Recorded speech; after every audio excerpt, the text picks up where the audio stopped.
Hi, everybody. We're so pleased to be here with Kim Anami, who is a renowned relationships coach and the great advocate for conscious monogamy, a term that I love. And I'm so grateful to my daughter, Chana, who's the CEO of Kosher Sex, for setting up this very powerful and much anticipated discussion on sexuality, intimacy, passionate monogamy, conscious monogamy. I know that most of you think that monogamy is synonymous with monotony, but it's not. And you're going to find out tonight all about it. Kim, thank you so much for joining us. Where are you joining us from? I am on a little island in the South Pacific right now. You're kidding. Really? No, I knew things were going to happen. I've been planning an exodus for a while, so I'm quite well prepared right now. So yes, I'm in a tropical land. Wait, so that's amazing. I mean, is it an undisclosed island? Are you afraid that we're going to like suddenly right. all decide? We have island. That's right. Doesn't want the tourists. Yeah. Well, okay, an island in the South Pacific. You kind of foresaw that the COVID-19 was coming for all of us? I feel like I thought something was coming. I feel like tensions and things were really brewing in the US, and I just had a sense like something was coming. And you know, I divide my time between there and other more exotic places anyway. And then just in the last couple of years, started to make the motions to make those other places more of my primary base. And that turned out to be a very wise foreseeing. You're a prophet. You're not just a love. I always call myself the love prophet, but it turns out you're a real prophet. Well, I wish I would have been as astute and as I wish I could have foreshadowed the future as much as you. I can only sit here in envy that you're in a South Pacific island and I'm in New Jersey. Okay, with that having been said, you know, you'd be amazed at the you have like real fans in our family. Our daughter Sterny's a fan. My daughter Chana, creator of the Kosher Sex Company, is a fan. Let me begin by asking you, what is conscious monogamy?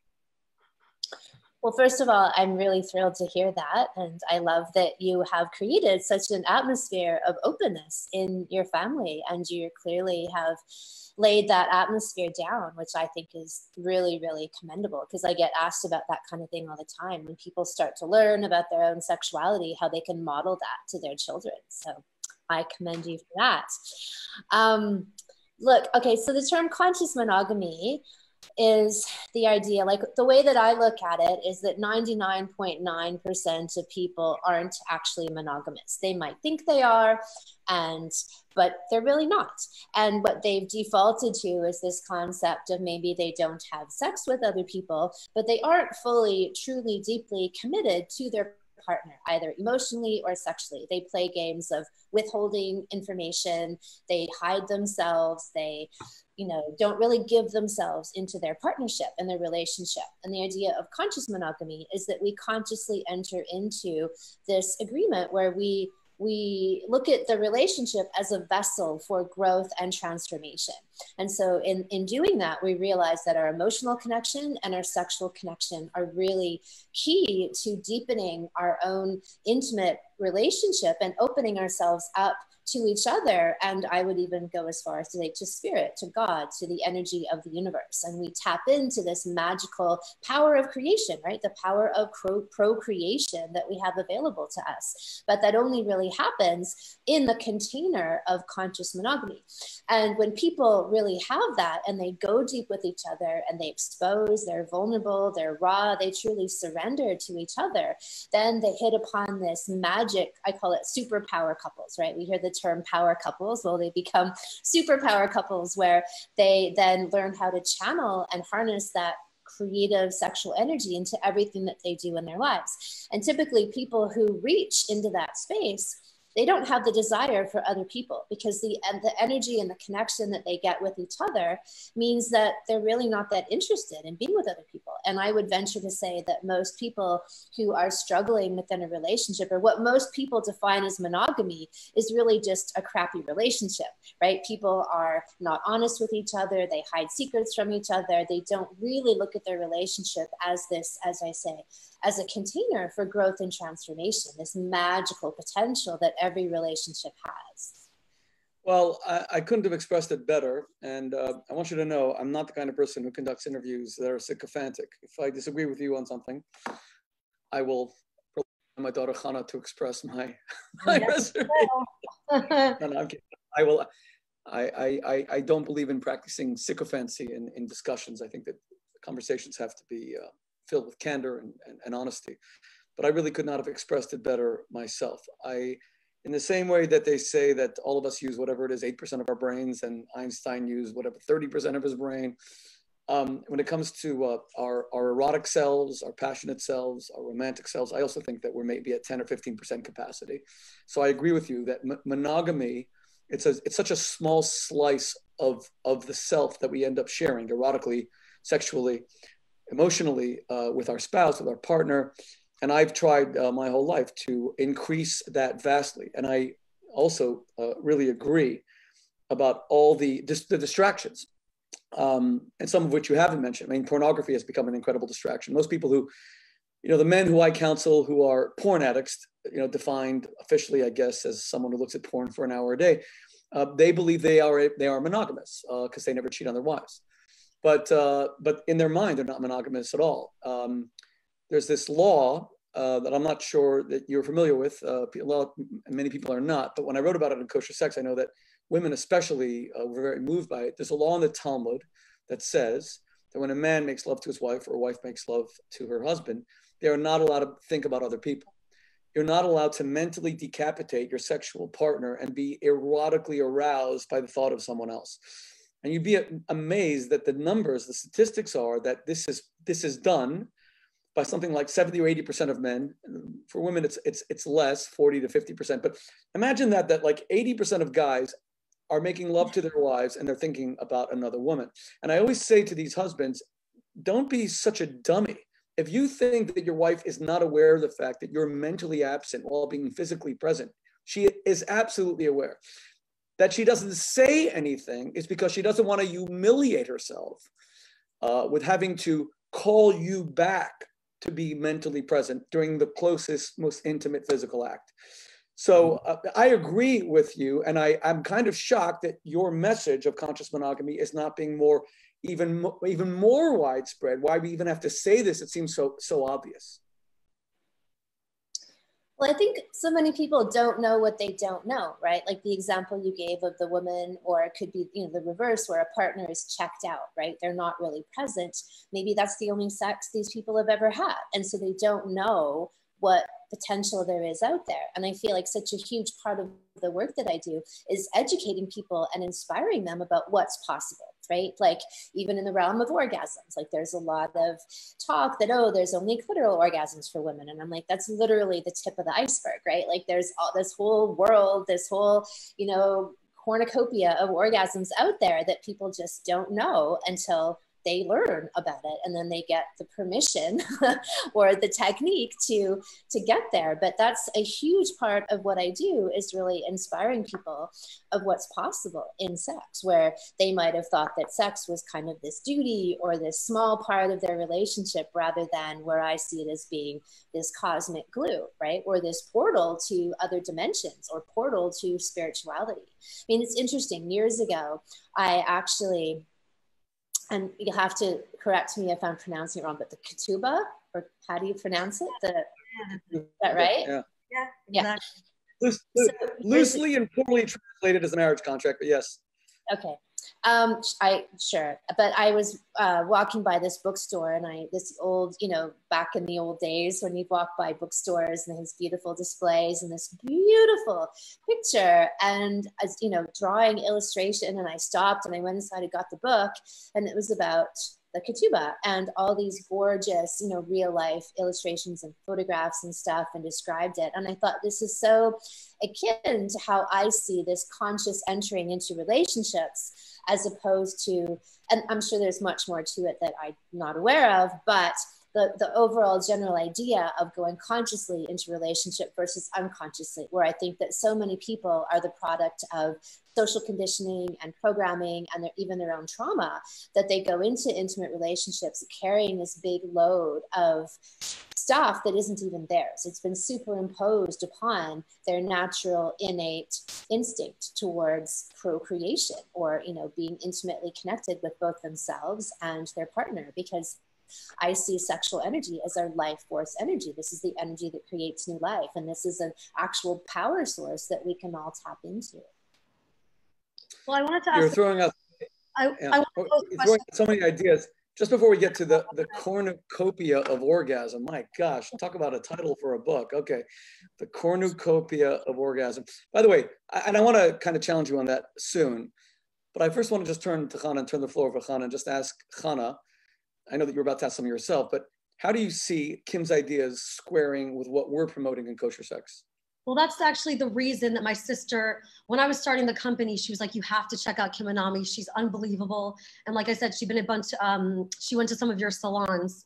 I think Conscious Monogamy was her first. And she was telling me so much of what she says is like so aligned with your message. And I think you were the first person that actually spoke to her, because, you know, she grew up in my home. And we had this idea about sex and Judaism. And it's so misconstrued, especially since a lot of religions are seen as, you know, they give this idea that sex is just for procreation, and secular society is sex is all about recreation, just having fun. You know, we were brought up in this idea, especially being Jewish and learning about this, that sex is really about intimacy. And you were the first person that like really was aligned with that message, and she was really blown away. And that's why I wanted to talk to you, because I know that you studied Tantra and Taoism and everything like that, but actually there's so much of a foundation that Judaism shares with that, about sex being really about like a life force, something that infuses life and passion not even into your sex, but like into your life, into everything you do, the way that you carry yourself, and that will go into your relationship as well. And again, like that sex is for intimacy, and that it has such a power that it can be harnessed into something else, into everything, and bleed into every aspect of your life. So there's so many things that you say that I really think is just so on point, and just really like a very Jewish concept about what sex is supposed to be in a relationship. Like you said, the cosmic glue. But I did want to pose a question to both of you, because actually me and my dad were talking about this. I don't know if you remember the other night, because my dad wrote a book called The Kosher Sutra. And in it, he says that one of my colleagues at work has in vain tried to actually promote the book during this broadcast by lying it flat on a table behind me. as promotion goes, yeah, here it is. The Kosher Sutra, available at fine stores everywhere.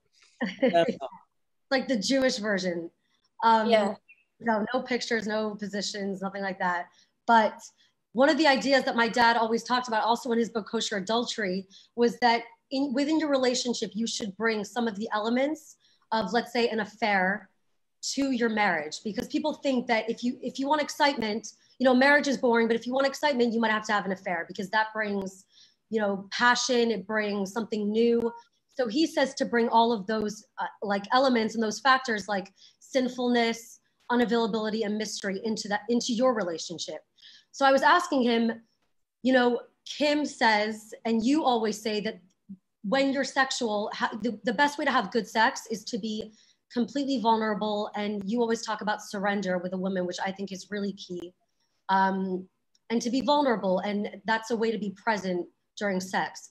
But then I think, how do you reconcile being vulnerable with your partner and being completely open, and then still keeping that mystery and unavailability and a little bit of separation that keeps things interesting and exciting?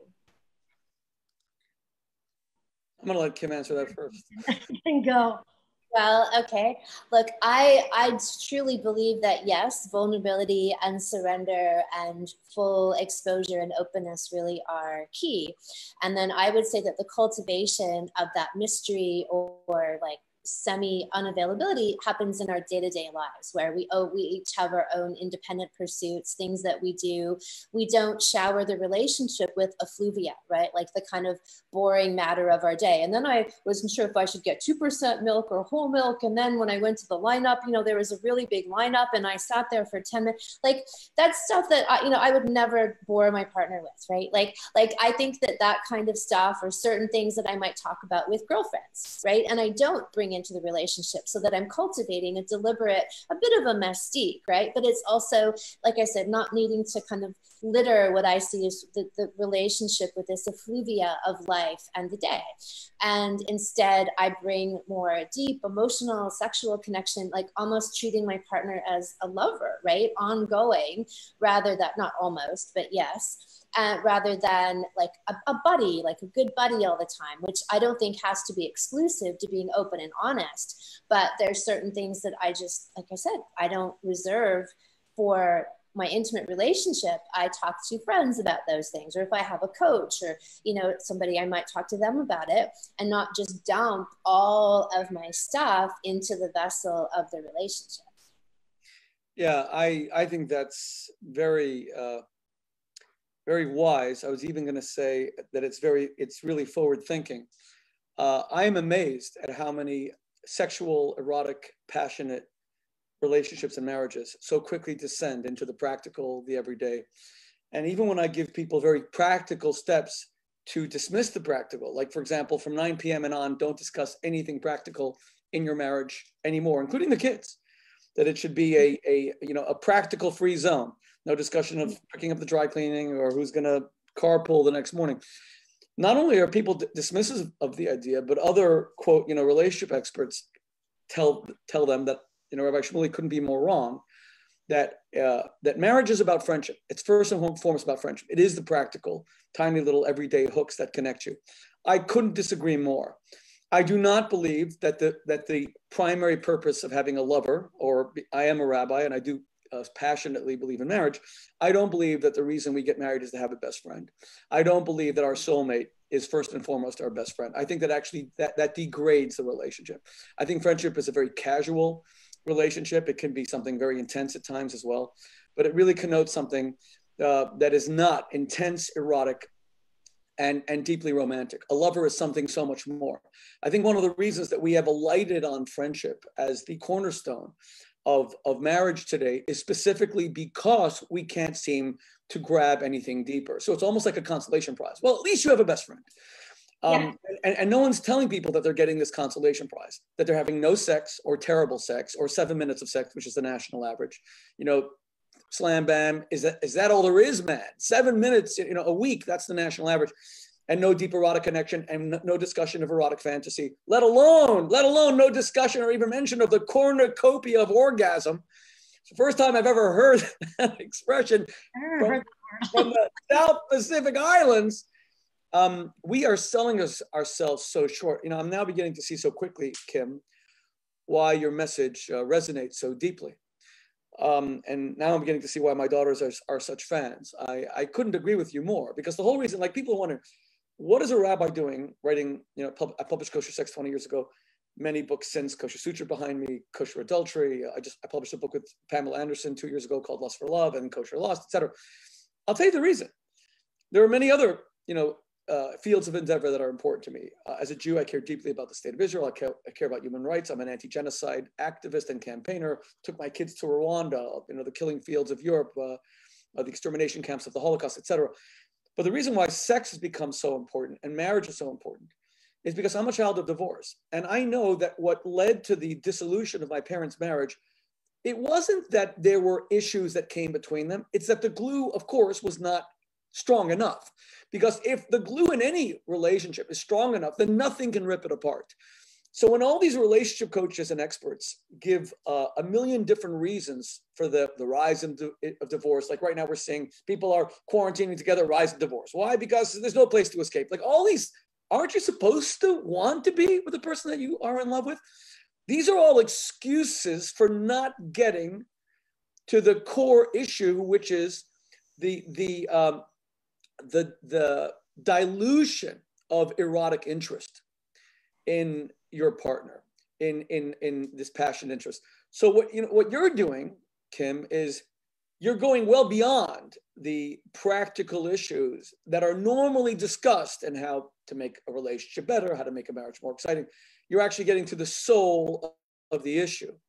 And I applaud that. And Chana, I don't know if I answered your question, but I now see why you wanted Kim to come on and speak with us. And it's profound stuff.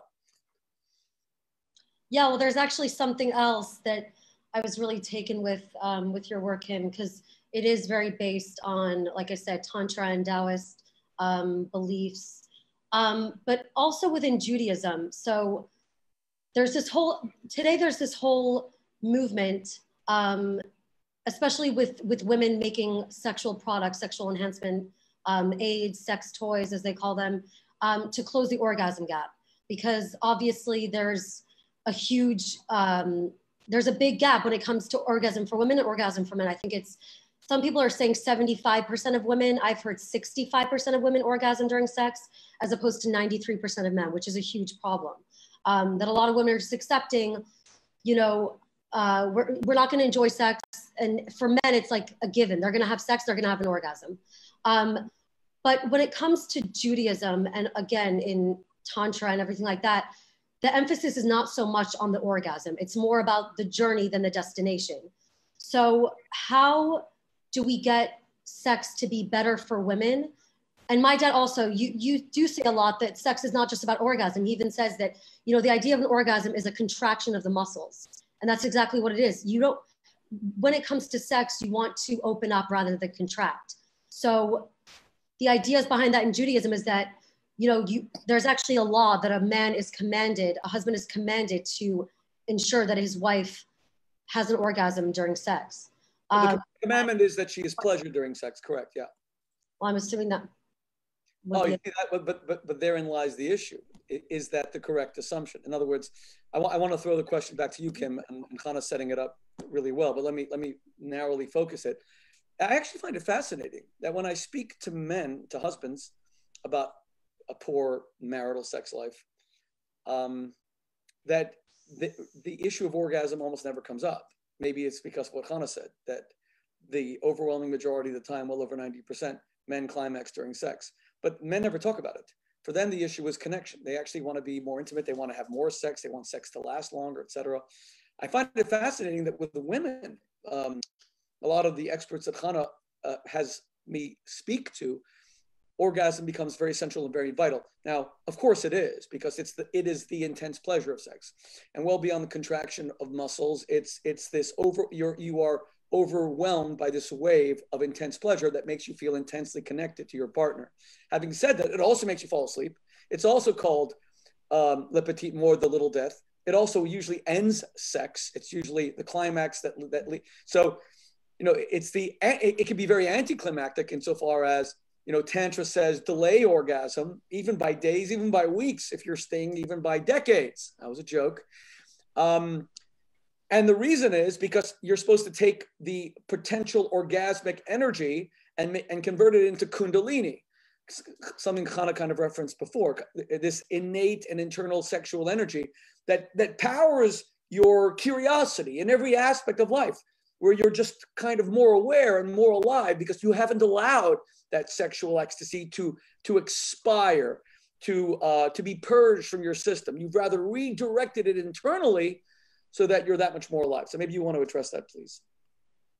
Yeah, so it's a big topic. And I would say that I agree with pretty much everything you said, except that maybe how we're defining orgasm or the types of orgasm. So the idea of what we might call a terminal orgasm, which is a typical penile orgasm or a typical clitoral orgasm, which is this build, and then you have these contractions, as you say, and then there's a decline in energy, often characterized by people literally passing out, right? Like they've depleted themselves to that degree.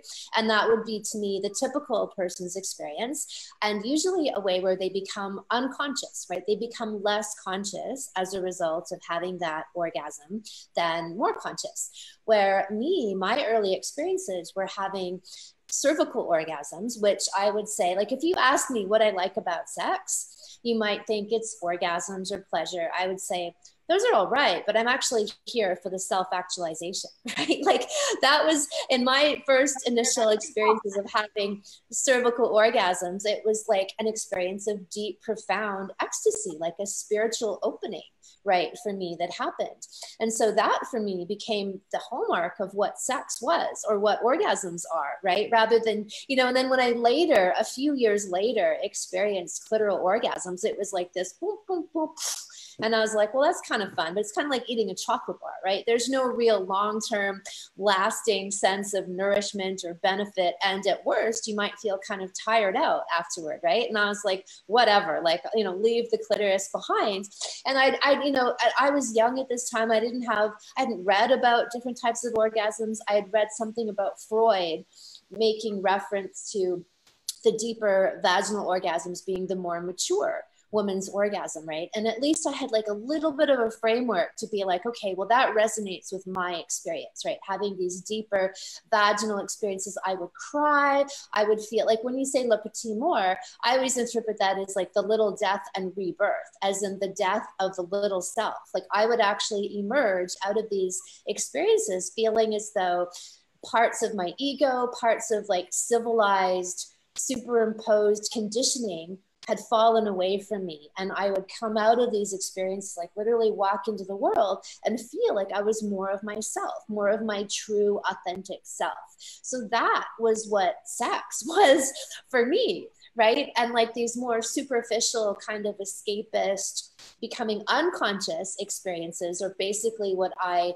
speak out against, right? Like when I talk to people and I'm saying like, I'll be literally like, put the clitoris down, walk away from the clitoris and like step into the vagina. Like, so, you know, to say, I think there's different types and experiences of orgasm and deepening of orgasm. And the barometric question that I always ask people is, does sex leave you feeling revitalized, refreshed, energized, transformed, and like it changed your life? And if not, then you're doing it wrong.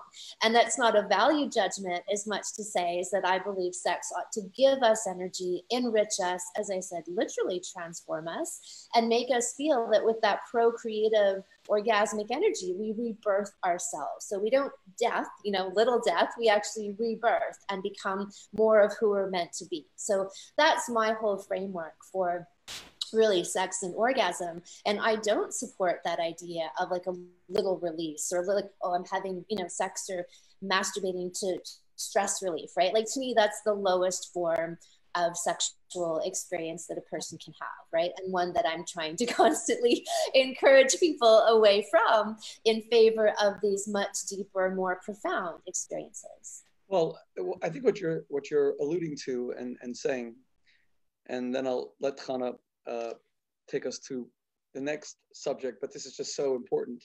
I don't want to just gloss it over. I think one of the reasons people have forgettable orgasms, the dearth of sex in marriage, the slow death of sex in marriage, is that for us Westerners, sex has become a very horizontal, lateral experience. So we get excited through new bodies, we get excited through nudity of a new partner, or porn, which now dominates 70 to 80% of the internet, which is an astonishing fact when you think about it. You know, Nick Kristof wrote about Pornhub 2 weeks ago in the New York Times, and he revealed that it's the 10th most visited website in the entire world. It's just astonishing, right? It's up there with Facebook, Google, et cetera. It's all very lateral. We get excited through horizontal movement. So once we speak about monogamy, where you're kind of stuck with the same partner, things taper off and the steam evaporates. And first you just have worse and worse orgasms, or as Chana just said, no orgasms, which is what a lot of wives are experiencing. And the husbands are having forgettable orgasms. And then sex, it's quite literally not climactic. And even when it's climactic, it's anticlimactic. And so you slowly transform from the lover marriage into the best friend marriage. It's like, okay, well, if we're not going to have any deep kind of erotic connectivity, at least, you know, we're raising kids together, we love each other, we have shared values, we both vote Democrat, or we both voted for Trump, or whatever it is that husbands and wives, you know, connect on. That's really sad. What you're talking about is a vertical relationship where you peel away the layers one by one and you go deeper and deeper. And it doesn't even matter. We can get into the Freudian debate about vaginal versus clitoral orgasms, more mature orgasms, but it doesn't really even, and you're using the expression now, cervical orgasms, which is also a fascinating idea, but it really matters much less which body part is contracting, climaxing versus this spiritual connotation that you're mentioning, where sexual climax becomes the human ability to slough off the confines of the body and for the spirit to breathe free, and for 1 + 1 to become one. The orchestration of two halves into one indivisible self. That's true, sexual climax and orgasm, where you are lifted above the earthly plane of physical confinement, and you're now able to conjoin with someone else and feel like you truly are one. And that's why kosher sex is all about passion that leads to intimacy. I speak to Chana about this all the time. My daughter Chana is an extraordinary young woman, an entrepreneur, obviously, building this company, but very insightful about sex. And I sometimes feel, Kim, that all of the discussions that I've had with Chana or my other children about marriage, relationship, sexuality, and many of them have even read, some of my books. Family members never read, that. I actually think I've sometimes done my daughter a disservice. I'll tell you why. Because you see, Kim, if you came onto this Zoom cast, this Facebook cast, and you said, look, having a soulmate is sharing all the little things and taking long romantic walks. Chana would probably look at guys out there and say, oh, I could do that with a really good guy. I can have romantic walks. I could go to the grocery store. We can go to a restaurant once a week. We can have a family vacation once or twice a year. Great, I can do that. But the more Chana and other women hear, kind of some of the stuff that I've been saying, and now certainly what you're saying, that there's all these levels of orgasmic capacity and human intimacy and erotic experience. I think a lot of women are looking around and saying, oh my God, this is not what I see in my friend's marriage or relationship. I'm actually quite scared that I'm not gonna find a man that can share that with me. Or they just think, okay, I will settle for not having that, but I'll either have an affair, which, that sucks. No one really wants to do that, I don't think. I think they do it out of desperation. Or I'll just kind of live my own erotic life, which I see more and more husbands and wives doing. They are conjoined only in the practical aspect. When it comes to eroticism, masturbation has become much more important in marriage. Porn, which keeps on coming up, has become much more important. I'm amazed that it's actually coming up so much more. The culture is now discussing it. Chana sent me this incredible cover magazine story from Politico last year of Kamala Harris and the campaign she waged, the vice president-elect, against revenge porn when she was the Attorney General of California. And I was so impressed by her comments, I quickly penned a column about it, which is now available at jpost.com, the Jerusalem Post, my weekly column.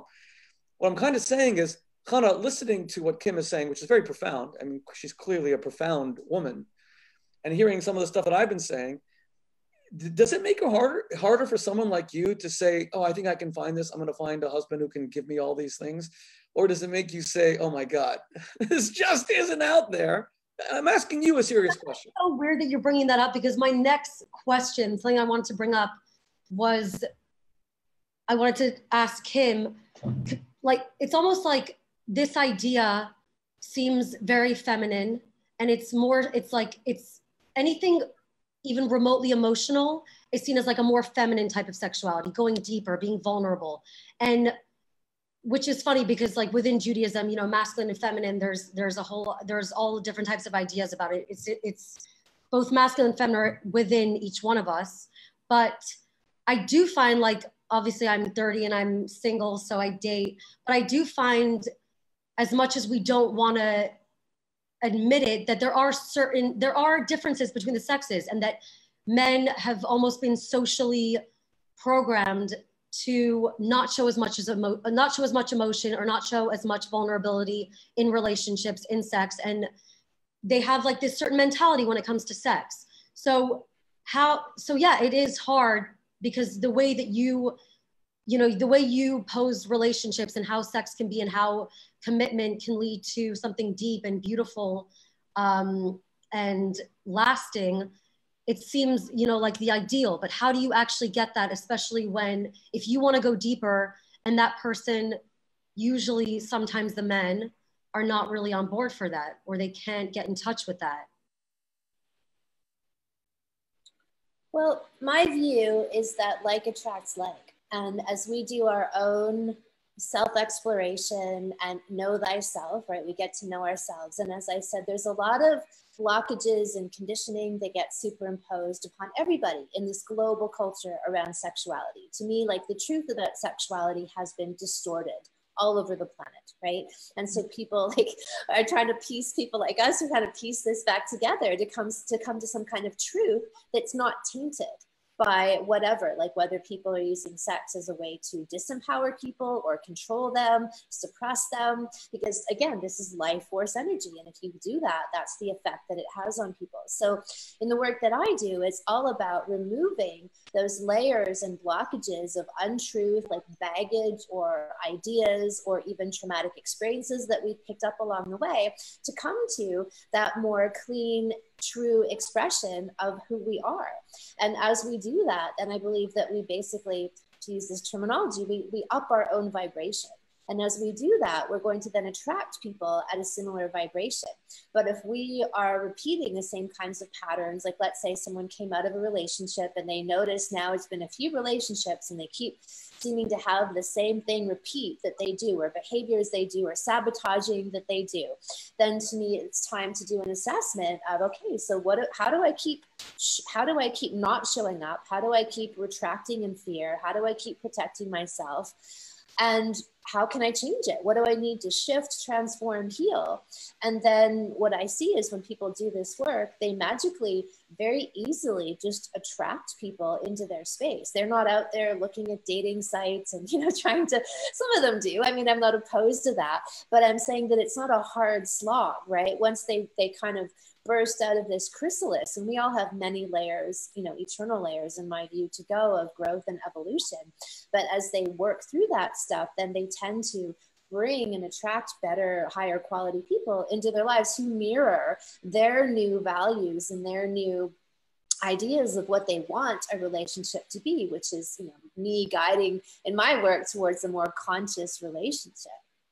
Well, what if you're already in a relationship and you start trying to, get more aware of yourself and empower yourself with your sexuality, and your partner's just not there, or they don't get it, or they don't see, they might think you have a great sex life, or they might think that you're connecting. But again, I think a lot of the social conditioning has made like this separation, like women, my dad always says, what's that quote you always say, that marriage is what women put up with for sex, and sex is what men put up with no, sex is what women put up with for marriage, and marriage is what men will put up with. Marriage is the price. Right. Marriage is the price men pay for sex, and sex is the price women pay for marriage. Yeah, that's an old, supposed to be funny quote. Typical. That men just want to have sex and women just want commitment. That's right. That's the old stereotype. Well, look, those. By the way, Kim, notice that my daughter is a master of obfuscation, or I should say, a mistress of obfuscation. Here, I put her first time ever. I put her on the spot, and I asked her a direct question about whether the more depth that she experiences in understanding these issues, because it's the kosher sex company she runs, etc., whether that actually makes it harder to find a man, a husband. No, you definitely obfuscated on that one. But the misogyny, this.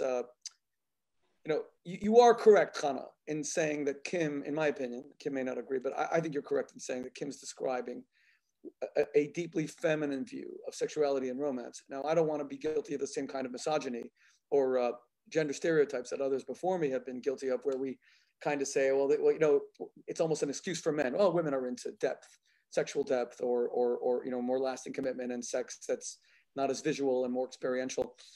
But I think, Kim, you are describing something that is, very important to enlighten women, especially. And I've kind of spent a lot of my life trying to enlighten men as well on these subjects. So often when I give a lecture on kosher sex, I'm always amazed it'll always be the same demographics of the people who buy my books, which is usually 60-40, you know, tilting in favor of women, 60-40, same kind of, you know, breakdown in audiences. And then the women will always say the same thing afterward. If they'll come to buy a book, they'll say, what a shame I didn't bring my husband tonight. He had to hear what you said tonight. So women are also trying to, I'm not saying that I'm a very enlightened man. I'm struggling to understand things as much as anyone. I just know, as I said, I'm a child of divorce, and I don't think we can sell ourselves short when it comes to marriage. But there is something uniquely feminine about this. And looking at it, because we started, you know, Hannah started the conversation tonight, and you started as well, Kim, by mentioning spirituality. So a brief digression into Jewish Kabbalistic mystical thought. In the Kabbalah, there's two kinds of divine light. You know, there's the direct beam of divine light, the line, as it were, God projecting his providence straight down to humanity. Then there's the more circular, birthing kind of divine light, the divine energy that gives rise to the universe. So there's a line and then there's a circle. And the Kabbalah says that line and the circle are responsible for the masculinity of men and the femininity of women. And when you put them together, you kind of get perfection. You know, that 10, that there is something linear about men. Men love linear subjects like sports and politics. And right now, even as we're speaking, a lot of people aren't even watching us tonight because there's a big political race in Georgia that's going to determine the future of the United States Senate. And men love these linear subjects like politics, sports, finance, et cetera, all of which are kind of determined by graphs. And the NFL playoffs are starting. And women do tend to gravitate more to these circular subjects, you know, of connection, like relationships and love. And that may be a generalization, but there seems to be some truth to it, even if it is social conditioning that's brought us there. And Hannah, I guess I feel that that's why we need more women to enlighten men and discuss these subjects. We need more Kims, and we need Kim's voice to carry further, and we need more women to speak out. What we don't need, however, I think, is women who are going to believe that men can never get there and almost kind of give up on them. So, like Hannah, when you ask, you know, Kim, you were just saying that like attracts like. Here's maybe our first area of disagreement. I think that a man and a woman can start a life together. I see this in marriage all the time. And one can want deeper things, and one may grow more practical, and they start drifting apart. And what I do is, I don't give up on that marriage. I try very hard to counsel that marriage to make sure that there's growth on both sides, that they are enriching each other with their respective gifts. And maybe conscious monogamy also has to include, because I love that expression, maybe it also has to include how we have to kind of be conscious of causing the other person to grow along with us rather than outgrowing them, because that can happen. It can happen very quickly, especially as children, you know, pull us into the pragmatic. There was a Harvard University study that showed that in the first year after having a baby, a couple's sex life decreases by 75%. That was a Harvard University study. And of course, we know all the practical reasons. The practical reasons are the baby's crying at night, the mother's nursing, the parents are barely able to sleep, they're super tired. We can give all the practical reasons, but there's also the psychological reasons. I know a lot of husbands who seeing the woman in their wife once their wives become mothers.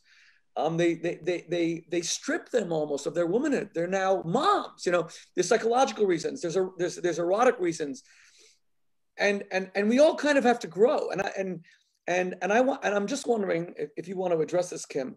How do we ensure that one partner does not outgrow the other? How do we ensure that we go on this vertical journey as opposed to a horizontal journey of kind of drifting apart, a vertical journey together that brings us to greater erotic depth, greater romantic closeness, and greater emotional intimacy?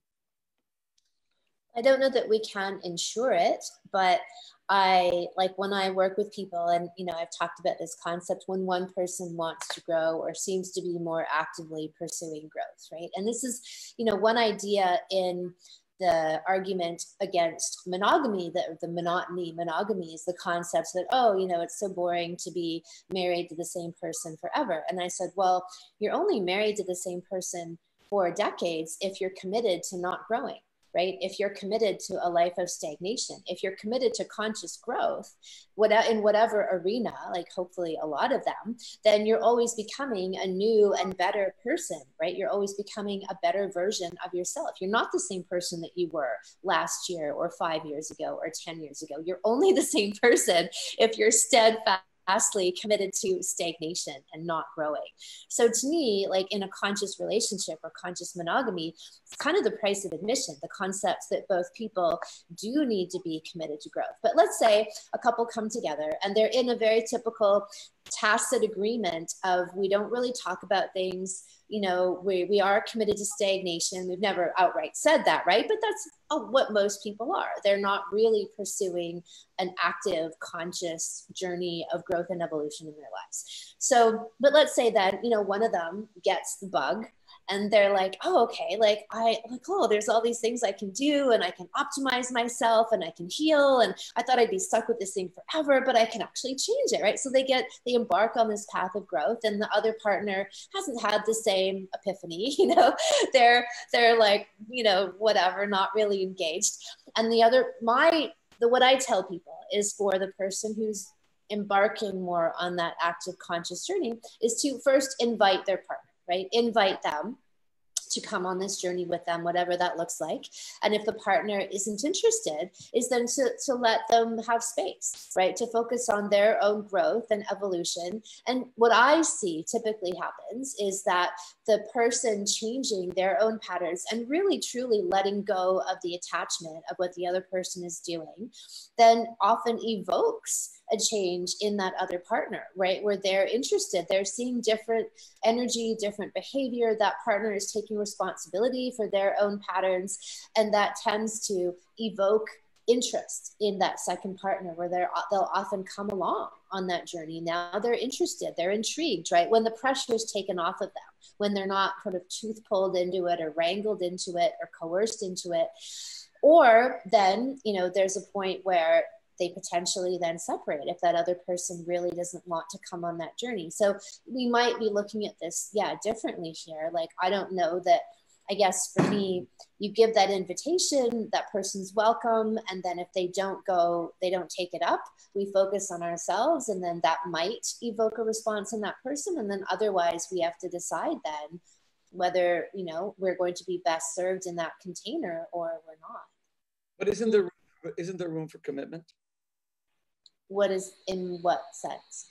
Well, look, I don't only believe in, we can talk for eons about love, sex, orgasm, erotic fantasy, all of these subjects, which to me are all important, but they're all subsidiary of that one word, marriage. I actually believe in marriage. I don't mean marriage the way we understand it, as a quasi-religious commitment of God, etc. I'm very aware of the fact that I'm immersed in a secular society, a secular culture, where most people are not religious, where modern sensibilities may veer towards the traditional, but they're not religious in that strict sense. I'm talking about marriage where you actually believe that there was a soulmate who was kind of predestined for you, that there's that one person who does complete you, that it's not just the joke that Zsa Zsa Gabor says that I was only half until I was married and then I was finished, that there's actually a sense of wholeness and wholesomeness that comes from having that marital partner, as it were. And that would mean that there's also this idea of commitment, that you don't just sally on as you outgrow the person that you're with because they don't want to join that journey, but you do your best to inspire the relationship to embark upon that journey. That there's two that will always be on that journey because you are grafted into one. As a child of divorce, that's really important to me. Let's say I'm a kid and I'm following your, let's say I'm a child who's witnessing parents following your advice. I'm not saying the advice is wrong, by the way. I'm challenging it here. And then my parents sit me down one day, they said, listen, you have to understand, whether it's my father sitting me down or my mother sitting me down and saying, Shmuley, you need to understand that, you know, we once loved each other, we were on the same plane and we saw life the same. And now one of us has embarked on a more, I don't know, spiritual journey or erotic journey or a tantric journey, and the other doesn't really want to go on that journey. The other feels that's not what this marriage is about. This marriage is about raising the kids and getting you to good schools, etc. As a child, I'm not going to sit there and think, what the heck? I understand that my mother is growing and my father is not, or that my father is becoming enlightened, my mother is not. As a kid, what I'm going to say is, why can't you guys flipping, work this out? You made a commitment, and the commitment involves a commitment to the family, commitment to being my parents. I'm not saying that divorce or breakups are not allowed. Unlike Catholicism, Judaism absolutely has divorce. It's in the Bible. And marriage is not a prison sentence. And no relationship should be a prison sentence. And you used the expression container. I get it. It can feel like a container, especially during the coronavirus. So many people are feeling. Well, I meant it in a positive, like yeah. I understand. It was actually a good. What I'm kind of challenging is the idea that while of course divorce, breakups, etc., or perhaps the feeling that we do at times need to move on from someone who is stagnating, and not just stagnating themselves, but stunting our own growth and enlightenment. I'm kind of wondering, doesn't commitment also come into it? Where you're saying, no, I'm here and I'm committed, and without berating you, without lecturing you, without criticizing you, I'm gonna inspire you to want to join on this same journey. That's what I'm kind of saying. Well, that would be an ideal, but I guess, a thought that comes to mind is that that other person has to be committed too. And if they're committed to stagnation or de-evolution or decay, that's not really what I signed up for, right? And so, but again, it depends what they did sign up for. And this comes back to this idea of conscious relationship. And, two people might come into a relationship with conscious ideals and articulated ideals, how tenets for how they want to operate within the relationship. A lot of people don't, and they fall into relationships. And then, like I said, somebody might get an inkling of, hey, we could be doing this differently, right? And then coming back to the other partner to be like, hey, I know we've had this tacit agreement to do things this way, but I have another idea. So, I mean, I hear what you're saying about, and I agree that we don't just willy-nilly, like sort of casually toss away relationship. And I think that, commitment is really important. But I also see that commitment needs to be on the part of the other person, their own commitment to the relationship, their own commitment to the evolution and the betterment of the relationship. And if they're really not showing up, they're the ones who've actually withdrawn commitment. Very interesting point. I'm going to let my daughter continue from here. You're giving me a lot to think about, and we're definitely going to have. If there's any way that Chana, we can persuade Kim in the future to be distracted from the life on a Pacific island, to cause envy among those of us in New Jersey. We'll do so. But go ahead, Chana. Well, I don't know which time you have, Kim, but it's because I know I'm good. Yeah, I'm all right. No, these are all just really interesting points. I did want to talk about one more thing. I get a lot of so I run the Kosher Sex site, and we have a shop actually in Jerusalem, and I get a lot of older women. I would say, like, let's say even in their 50s, 60s, 70s, and a lot of them talk about mismatched libidos. Even the younger women, a lot of people talk about mismatched libidos and how to deal with that. Whether, because I know that I was reading up about you, and you said that you felt like a very sexual person or very in touch with your sexuality at a young age. A lot of people don't feel like that. And as they get into a relationship, that becomes even more glaring. So how do you think people should deal with mismatched libidos, whether it's the man or the woman or whoever it is in the relationship? Do you think that people are deeply naturally sexual, and that everyone is, or that people are more sexual, or yeah? I believe that everyone is deeply naturally sexual, and that everyone is, and that if they aren't, they're, like, I use this phrase about blockages, right? This concept of blockages being superimposed upon us that are suppressing that natural energy that we all have. And that's the work then, is that if people are experiencing issues, whether it's with their libido or reproductive issues, I see all of these things more symbolically of blockages that they are wearing and weighting them down. And so the work is this work of excavation, of going in and trying to identify what those blockages are and remove them to free up that natural innate energy that we all have. Yeah, I actually, I mean, this is also such an important subject. My gosh, we could make so many subclasses and of every subject that we're addressing. But when women, Chana was there with me, I think we had gone out for a family dinner, we were all on the streets of Manhattan just a few months ago. You weren't there, Chana? A woman walked over to me and said to me, I read Kosher Sex, and she said, I'm utterly asexual. And she said, and I don't agree with you that people are all deeply sexual. She said, I'm not. She said, I like having sex with my husband because I love my husband, but I enjoy it as a massage. I have no sexual interest. I've never been a sexual person, and some people are asexual. And then I asked her, without showing her face, I wanted to grant her anonymity, if I could just record her saying that again, because I wanted to test whether women agreed with her. And so we recorded it, we put it up, and it was watched by tens of thousands of women, and hundreds commented. And I think it was almost 50-50, with 50% of the women saying, yes, there are women who are utterly asexual, and the other 50% saying no. If you're asexual, it's someone put you there. You had some horrible experience, or, you know, et cetera. And I kind of tend more to the former than the latter than the former, that I think that we're all deeply sexual.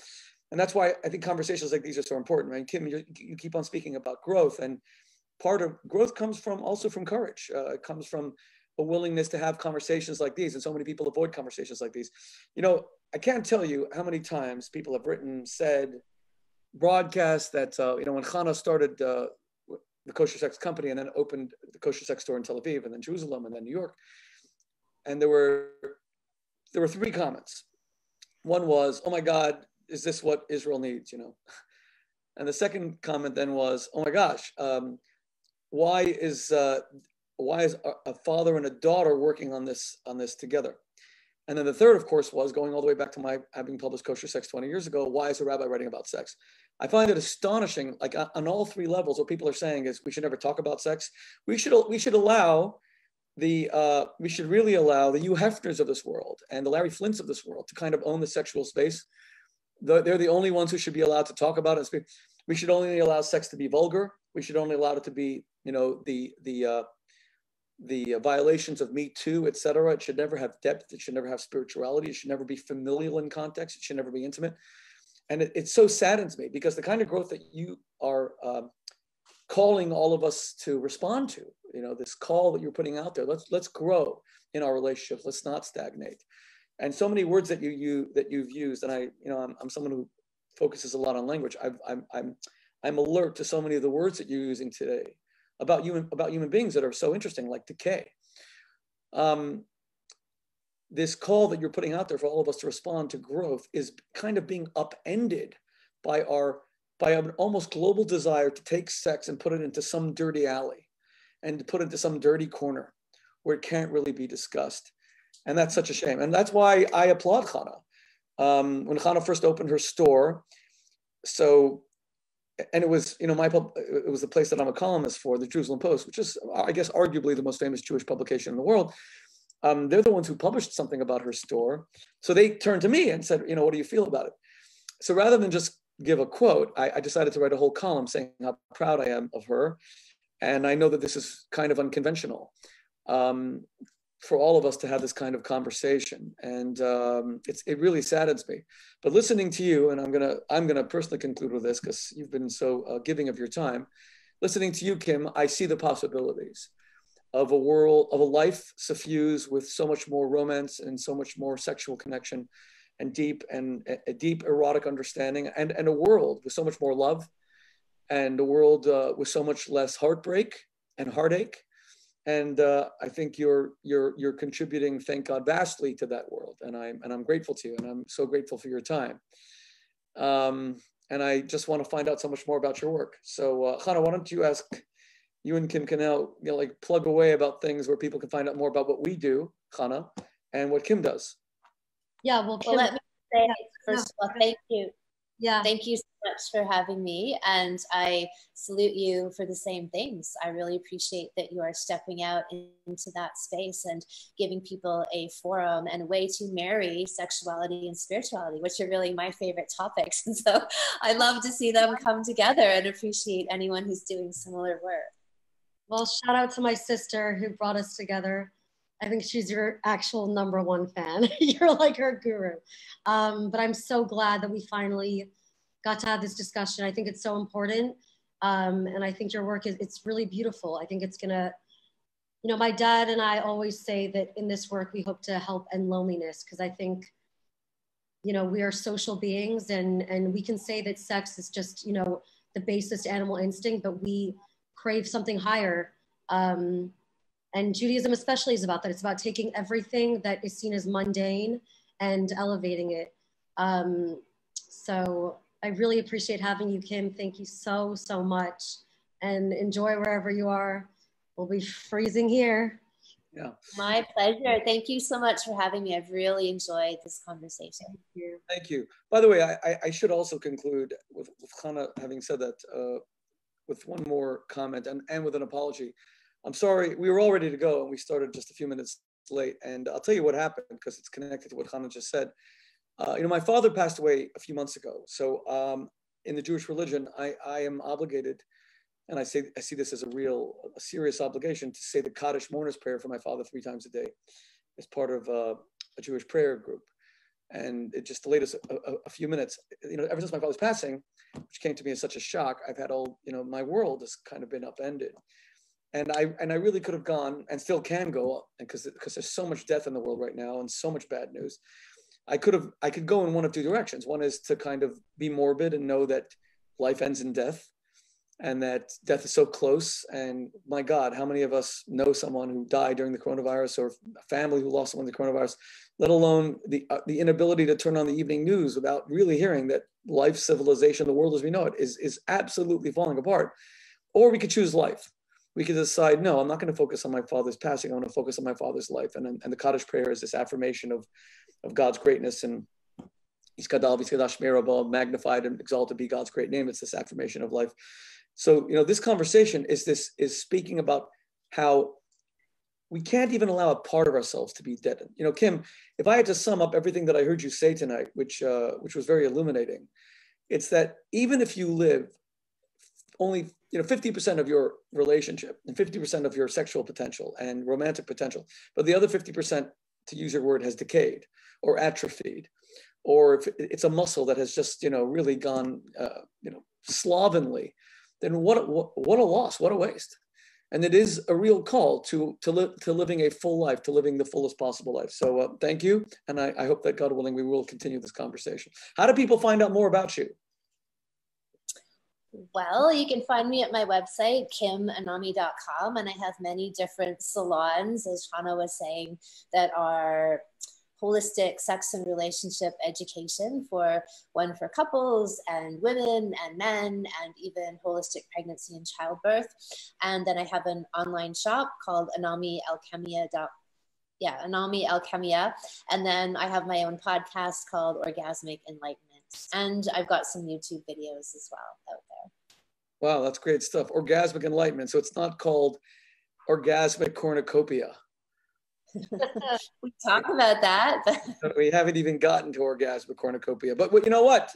We got to tease the audience for the next session. Orgasmic Cornucopia, coming up the next time we all sit together. God bless you, Kim, and enjoy the South Pacific. And occasionally think of us back home here in the US, okay? Thank you. God bless you.